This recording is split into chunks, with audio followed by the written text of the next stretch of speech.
When machining the shroud of a fan impeller, a flat material with an inner diameter of more than 1000 mm is fixed to the spindle by an external clamp.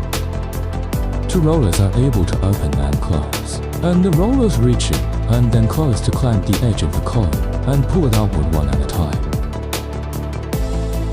It is also possible to change the program according to various large diameters with simple settings.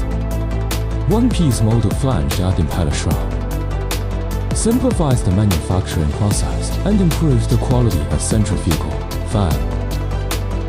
Large diameter shroud processing is possible. Greatly accelerate your production schedule and break through the technological barrier of manufacturing air inlets for centrifugal fans.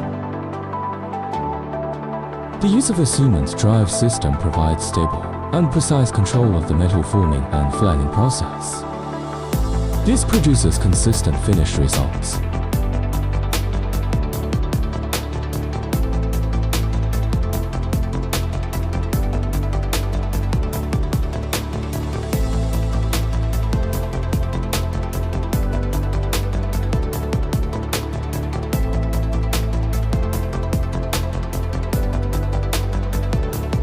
Altron employs exclusive automatic programming software, which only needs to preset the trajectory and automatically generates the program code for machining.